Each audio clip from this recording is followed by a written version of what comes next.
Assalamualaikum warahmatullahi wabarakatuh. Perkenalkan, nama saya Darsiawan. Saya absen 19. Di sini saya akan membahas materi tentang pengertian karakteristik dan macam-macam karakteristik ajaran Islam.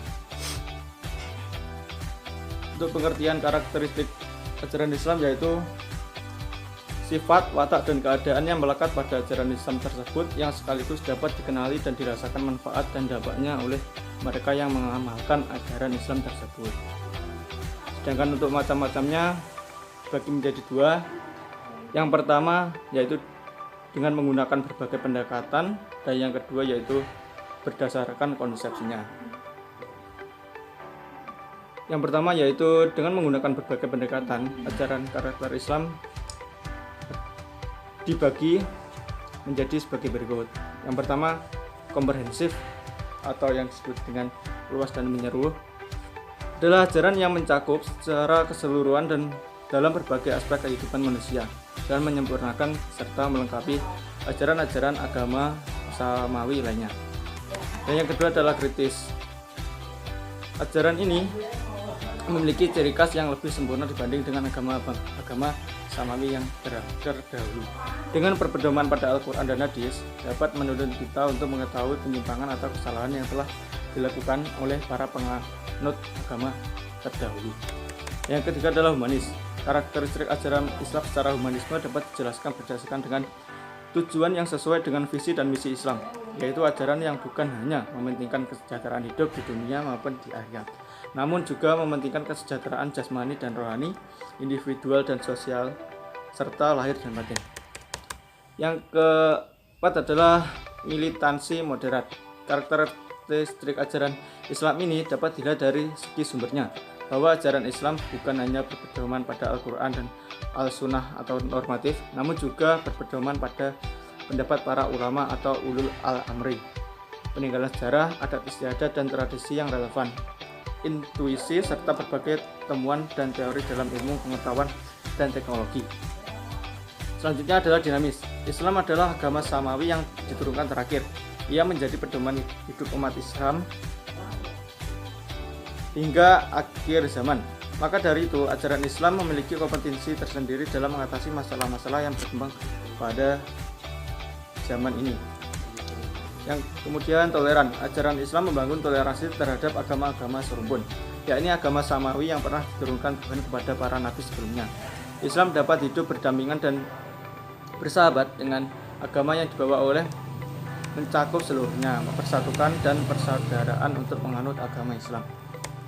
Kemudian responsif. Karakteristik ajaran Islam bersifat responsif ini yaitu Islam dapat memecahkan berbagai masalah dalam kehidupan masyarakat. Progresif dan inovatif yaitu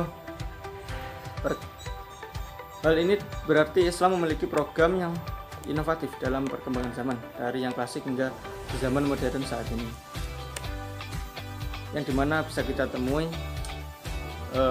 melalui teknologi zaman sekarang, yaitu Al-Quran yang tidak perlu dibawa berdasarkan buku, tapi bisa dilihat melalui aplikasi tersebut. Kemudian rasional. Karakteristik ajaran Islam bersifat rasional berarti bahwa Islam seluruhnya menggunakan akal pikir dalam segala perbuatan manusia untuk melaksanakan perintahnya dan mengamalkan ajaran Islam. Yang kedua yaitu karakteristik ajaran Islam berdasarkan konsepsinya dalam berbagai bidang. Yang pertama, dalam bidang agama. Dalam bidang agama bersifat pluralisme dan universalisme.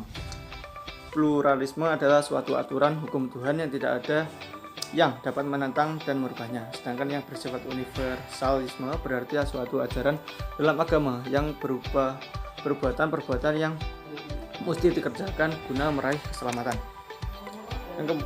Kemudian dalam bidang ibadah. Dalam hal ini berarti bahwa manusia secara harfiah berupaya untuk selalu mendekatkan diri kepada Allah Subhanahu wa taala. Dan segala ketentuan aturan dalam Islam telah ditetapkan dalam Al-Quran dan Hadis. Di antaranya ibadah Islam, salatlah yang membawa manusia terdekat kepada Tuhan. Dalamnya yang terdapat dialog antara manusia dan Tuhan, dan dialog berlaku antara dua pihak yang saling berhadapan. Yang berikutnya yaitu dalam bidang akidah. Karakteristik dalam bidang akidah memiliki arti bahwa akidah Islam bersifat murni, baik dalam isinya maupun prosesnya, yang diyakini dan diakui sebagai Tuhan yang wajib disembah hanya Allah Subhanahu wa Ta'ala. Akidah dibagi menjadi 3, yaitu yang pertama akidah tauhifiyah, yang artinya akidah Islam dijelaskan secara terperinci. Kemudian akidah ghaibiyah, yang ajarannya berpangkal dari keyakinan dan kepercayaan terhadap adanya yang gaib, Allah, malaikat, dan hari akhir. Kemudian akidah syumuliyah, yang artinya di dalam ajarannya terdapat integritas antara dimensi substansi dan aplikasi, teori dan praktik, ilmu, iman, dan amal. Kemudian dalam bidang ilmu dan kebudayaan, Islam mengajarkan kepada pemeluknya untuk bersikap terbuka atau tertutup. Islam merupakan sebuah paradigma terbuka, yaitu menjadi mata rantai yang penting dalam peradaban dunia. Dalam bidang pendidikan, Islam memiliki pedoman dan metode dalam pengajaran, yaitu tujuannya jelas untuk manusia dalam mengembangkan kecerdasan ilmu pengetahuan. Dalam bidang sosial, sesuai dengan sifat manusia yang tidak bisa hidup sendiri, maka Islam dan karakternya yang bersifat sosial berarti saling membutuhkan satu sama lain, saling tolong menolong. Kemudian karakteristik ajaran Islam dalam bidang ekonomi, yang memiliki arti bahwa kehidupan yang dijalankan harus seimbang antara urusan dunia dan akhirat. Kita menjalankan kehidupan di dunia ini untuk menggapai kehidupan akhirat yang kekal abadi. Dalam bidang kesehatan, ajaran Islam dalam bidang kesehatan lebih mengutamakan pencegahan dalam mengatasi penyakit. Contohnya seperti berpuasa dan menghindari makanan-makanan yang haram. Kemudian bidang pekerjaan. Dalam bidang pekerjaan, sebenarnya mengungkapkan tentang pandangan Islam terhadap kerja, yaitu sebagai ibadah kepada Allah Subhanahu wa Ta'ala. Maka dari itu, cara kerja yang dikehendaki Islam adalah kerja yang bermutu, terarah pada pengabdian terhadap Allah Subhanahu wa Ta'ala, dan kerja itu dapat bermanfaat untuk orang lain juga. Kemudian yang terakhir, Islam merupakan disiplin ilmu. Menurut Peraturan Menteri Agama Republik Indonesia tahun 1985, bahwa yang termasuk disiplin ilmu keislaman adalah Al-Quran atau tafsir, hadis atau ilmu hadis, ilmu kalam, filsafat, tasawuf, hukum Islam atau fikih, sejarah dan kebudayaan Islam, dan pendidikan Islam. Saya Koniatia Rasankaradi. Di sini saya akan menjelaskan apa saja prinsip-prinsip ajaran Islam. Namun sebelum itu, saya akan menjelaskan terlebih dahulu apa yang dimaksud dengan prinsip. Kata prinsip dapat berarti dasar, asas, ataupun kebenaran yang menjadi dasar orang untuk berpikir, bertindak, dan sebagainya. Prinsip ajaran Islam juga digunakan sebagai sandaran dalam membangun sesuatu atau sebagai landasan yang digunakan untuk mengembangkan konsep atau teori. Prinsip-prinsip yang terdapat dalam ajaran Islam tentunya bersumber kepada Al-Quran dan hadis. Prinsip-prinsip pada ajaran Islam di sini saya akan menyebutkan 6. Yang pertama adalah mudah, tidak memberatkan atau menyulitkan. Firman Allah berkata, Allah Subhanahu wa Ta'ala tidak membebankan kepada kamu kecuali apa yang bisa kamu lakukan. Quran Surat Al-Baqarah ayat 286. Contohnya, apabila kita dalam melaksanakan sholat tidak dapat berdiri, bisa melaksanakannya dengan duduk, dan apabila juga tidak bisa, dapat melaksanakannya dengan berbaring. Yang kedua adalah keseimbangan antara kepentingan dan dunia dan akhirat. Firman Allah yang tercantum di dalam Al-Quran pada surat Al-Qasas ayat 77 yang artinya sebagai berikut. Dan carilah apa yang telah dianugerahkan Allah kepadamu, kebahagiaan negeri akhirat. Janganlah kamu melupakan kebahagiaan dari kenikmatan duniawi. Yang ketiga, keselamatan dan kedamaian. Sesuai dengan pengertian Islam yang berarti islah atau damai, selamat, aman, maka jelas bahwa ajaran Islam membawa umatnya dan manusia pada umumnya keselamatan dan kedamaian.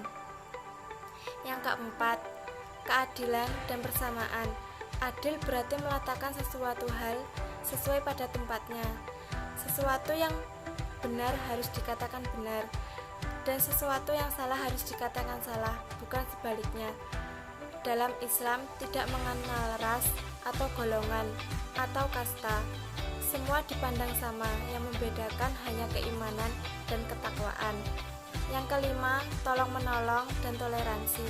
Islam mengajarkan pada umatnya agar saling tolong-menolong sesama manusia dalam kebajikan dan menghargai satu sama lain.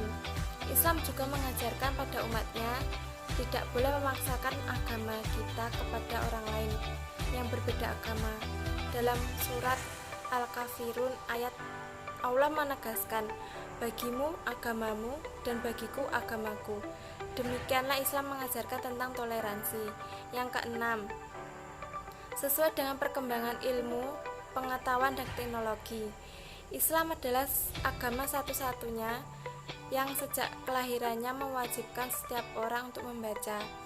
Karena dengan membaca, kita dapat mudah untuk mendapatkan informasi yang sedang terjadi atau yang sedang membimbing di zamannya.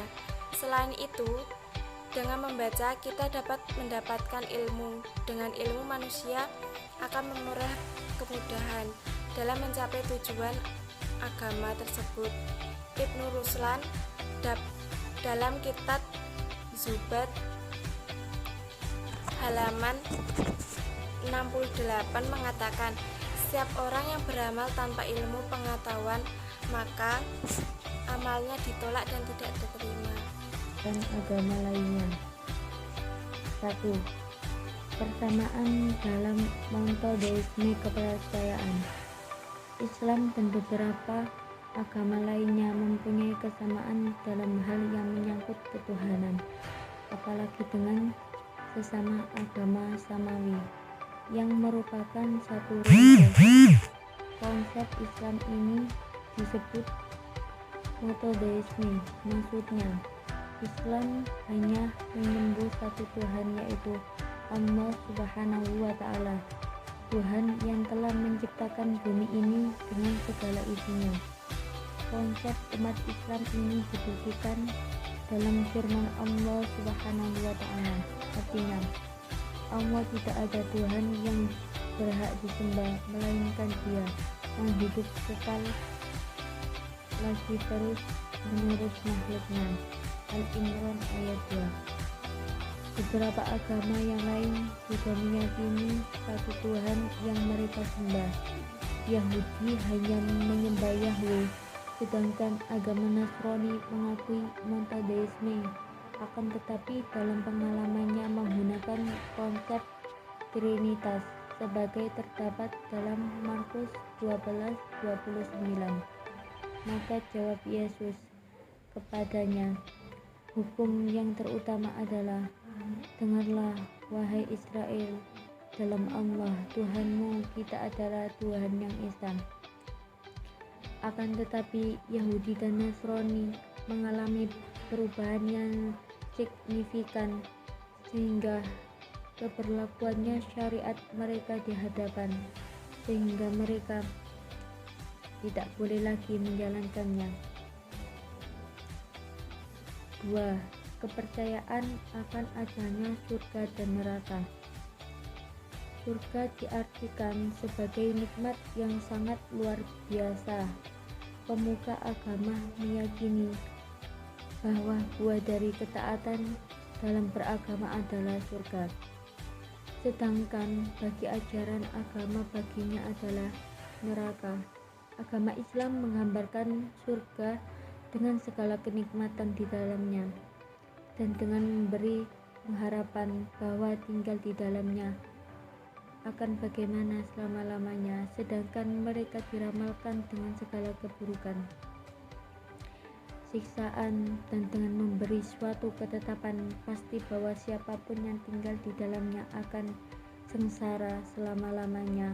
Allah Subhanahu wa Ta'ala berfirman, artinya, hai orang-orang yang beriman, peliharalah dirimu dari keluargamu dari api neraka yang bahaya, bukannya adalah manusia dan batu. Penjaganya adalah malaikat-malaikat yang kasar, keras, dan tidak mendurhakai Allah terhadap apa yang diperintahkannya kepada mereka, dan selalu mengajarkan apa yang diperintahkan.